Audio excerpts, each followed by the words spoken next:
of course. Hello, my wonderful friends, and welcome to another edition of the Nintendo News Roundup. This one is coming at you from the car, which I have just decided should now be called my mobile studio. I think that that sounds a lot cooler. A lot more professional. I do apologize for the weird acoustics in here. Every time I say that, everyone says, I didn't notice a difference at all, and yet I still have to say it because I listen to it and I think it sounds awful. It's just all echoey and all the surfaces are hard. Anyway, on with the news. News story of the year here, and it's not actually the news itself, but it's the fact that the news dropped and then I was able to very soon after cover it in a roundup. Usually the biggest news of the week comes right after I record the roundup, and so I'm not able to include it. I have to wait until next week, but this time they just dropped this. In celebrating Fire Emblem's 30th anniversary, Nintendo has announced that they are finally localizing the very first game over here for Western audiences. There are a good few games in the series that have just never made it over to the West in any official capacity, and the first one is one of them, but now it is finally coming. Nintendo's even doing this whole, limited collector's bundle thing. You can even get, a physical copy of the game, even though it is apparently just a download code in a case, which I never understand. I don't understand. I'm not even saying you should put this tiny game on a thing at all. I don't know. That's the whole thing of owning physical copies of things at all. It's a whole thing for me. But yeah, this is pretty cool. Pretty cool little collector's thing here. This all does come with one tiny little caveat, and that this is a limited release. Another one. Another limited release. And some people were like, maybe that's just the physical stuff, right? At the moment, it appears to be the digital version too on the eShop is also limited, also leaving in March 2021. And this is setting a pretty scary precedent for Nintendo, I must say. They, with the Mario stuff, I don't know, maybe it's just the Mario stuff. Maybe this is just a special case, but no, they're doing it with Fire Emblem too, and it could be that they're just doing it with anniversary content.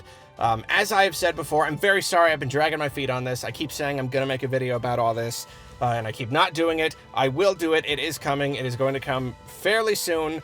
But as always, I will say, yucky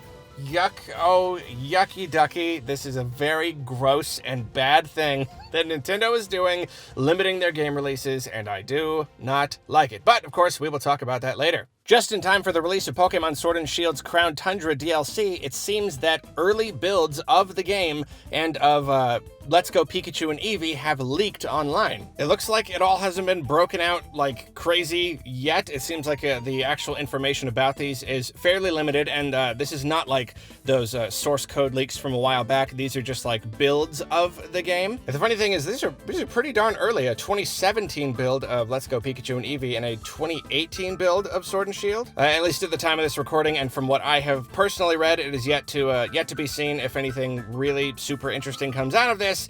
But it's yet another thing that I'm sure Nintendo is not happy about at all, and I really don't know where they got these or where these keep coming from. Okay, well, sometimes we know where they're coming from. In this case, I don't actually know where this came from, especially because these are newer. It's one thing for old Game Boy games to get the source code to get leaked and stuff, but once newer game, early builds and stuff start coming out, that's weird. That's gonna get Nintendo a little bit more upset, I can imagine. I believe it was either last week or the week before that Nintendo announced they were dropping the price of singularly sold Joy-Cons in Japan, and they just confirmed that the same price drop was coming to the US. Now, instead of a Joy-Con being $50 for standalone and then, $80 for two, now you can buy each one for $40, so you get the same basic savings, even if you're buying just one, which is, of course, very much fair if people are wanting to replace one singular Joy-Con because they're drifting or whatever. So that's good. Of course, it doesn't fix anything, and if this is a response on their part to the whole Joy-Con drift issue, then it's a little bit like putting a Band-Aid on a big open wound, but it's something.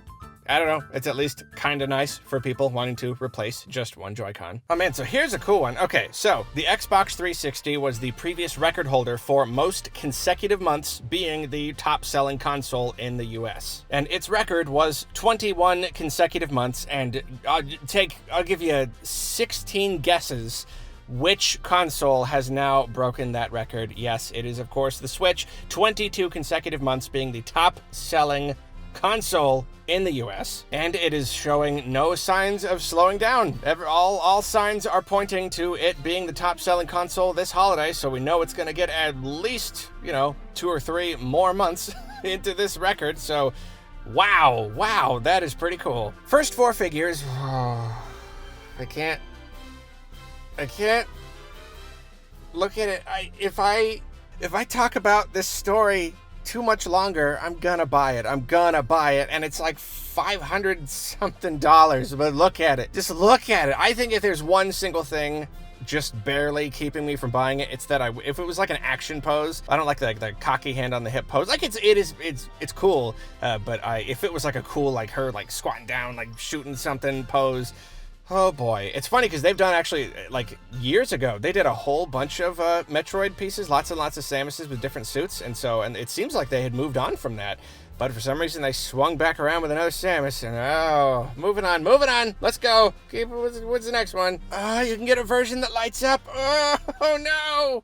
Speaking of Nintendo figures and stuff, an official Bayonetta Nendoroid is coming our way. So if you want one of those, you can pre-order it now, assuming there are any pre-orders left. I don't actually know if Nendoroids end up going fast or what, but that's pretty cool. It's a cute little thing there. So Microsoft's Phil Spencer recently gave us some nice quotes about Nintendo. He reiterated that Microsoft has got a great relationship with Nintendo, which we have seen, obviously, especially with most recently Ori and the Will of the Wisps coming to Switch for no apparent reason other than it's a cool thing. Oh yeah, also that Steve thing. That's a thing too. Not quite as important, but it's pretty important too, I guess. Obviously, whenever something like this happens, the natural question is, how far will this go? What else is, Microsoft going to do? What else are they going to put on the Switch? Are they going to take it all the way? But he did say that at the moment, they're not making any solid promises. No big proclamations or anything, and I really can't blame him. They're trying to bring Xbox Game Pass to a lot of different platforms, and that makes a whole lot of sense. But I think, and basically what he's saying is, what they're most interested in is bringing Game Pass to different systems and things like Xbox Live integration. And the Switch right now is very limited in terms of what it can do with all that, with the streaming and connectivity and everything. So it's not something that they are diving headfirst into as a platform. And I mean, obviously I can completely understand that just because of the Switch's limitations. But it was interesting to hear it out of his own mouth. The Ring Fit Adventure saga continues. It has now outsold physical copies of Breath of the Wild in Japan. Outsold physical copies of Breath of the Wild. In Breath of the Wild's defense, lots and lots of people naturally bought digital copies. Ring Fit Adventure is a purely physical game, obviously. But then swinging back around in Ring Fit Adventure's defense, it's had really bad stock shortages, and it seems like they're coming around now. I actually saw some Ring Fit Adventures at my local Target recently. That was the first time I have since it launched last year. But whatever the case, Breath of the Wild is one of the highest selling games on the Switch, and the fact that Ring Fit Adventure comes anywhere close to it in any form of sales, in any territory, is amazing. It's a juggernaut. It's the little weird peripheral that wouldn't quit. That could. That's it. Engine that could. Peripheral that could. Whatever. So, that Pikmin 3 Deluxe demo on the eShop, that thing that I can't stop playing, even though I already own the game on another system, and I just keep playing the demo again and again, because that's just how weird and obsessed I am, I guess. Anyway, some people have discovered that there is an area where you can get out of bounds, and by doing that, you are able to access content that is naturally not supposed to be accessed within the demo. Most notably, you can fight one of the game's bosses, which we're not showing on the screen right now. Don't worry, you can take your hands off your eyes and out of your ears or whatever. I don't need spoilers this close to release. But yeah, an entire boss that's in there, and that always makes me wonder how much is programmed into a demo. Could people, if people were interested enough and the game wasn't about to come out, could people, crack this even more and figure out, do they load most of the game in there? I do know that some demos of games will just give you the full version, and the demo is just a piece of it, and then you unlock the whole thing. I'm not exactly sure what it is in this case, but I do think that's pretty fun. It seems that Nintendo has hidden a fun little secret in Super Mario Bros. 35. They didn't tell anyone. It just took someone discovering it, which is weird. I'm surprised anyone has discovered it. Apparently when you get to level 100 or higher, you have to hold L when you start a match. You can be Luigi. You can just sort of be Luigi. I don't know why they made it that hard to figure out why they did in the first place, but that's pretty cool, I guess. A while back, you probably remember how Nintendo accidentally revealed Kirby Fighters 2 by just kind of putting it on their website.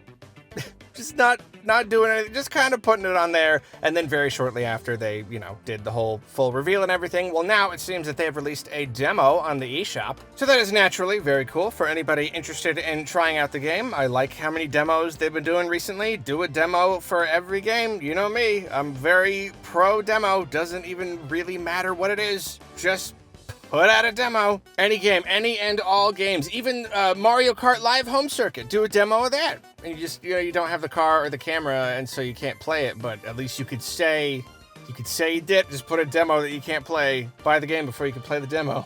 Anyway, this is a great joke. It's a good bit I'm doing right now. Speaking of Mario Kart Live Home Circuit, though, in Japan, it has topped the charts. In all fairness, it wasn't a super exciting week. It doesn't really look like there were any other major releases to compete with it. But I would still say that's a pretty solid start. I think this is probably going to be a good sleeper. I think especially like here in the US, I probably had pretty good sales so far. I'm not sure what the sales are yet, but going into Christmas, I mean, come on, it's a little Mario Kart guy, and it's a camera, and I mean, this is really cool. It's a very, very good kind of pack-in item for Switches this Christmas, something for the kids to play with on Christmas morning. I want one on Christmas morning. That sounds like fun. I actually really wanted to do a video on it, but I don't have a good space for it, and like I'm moving probably, and maybe the new house will be better for it, but then by then it might be old news. I don't know. I might still, just because it looks like a whole lot of fun. I really think I can make a pretty fun video about it or something. I don't have a cat to terrorize though, unfortunately, but we do what we can. Well, thank you guys for joining me here in my mobile studio. I hope to see you again next week, and I hope to not be recording in my mobile studio next week because it is very hot, and I have to keep the windows up because of, the noise is dogs barking, like, constantly, all around me, all the time. Yeah, I can't wait to move. And everybody knows, don't leave your Arlos in the car with the windows rolled up for an extended period of time, so I'll see you later. I gotta get out of here.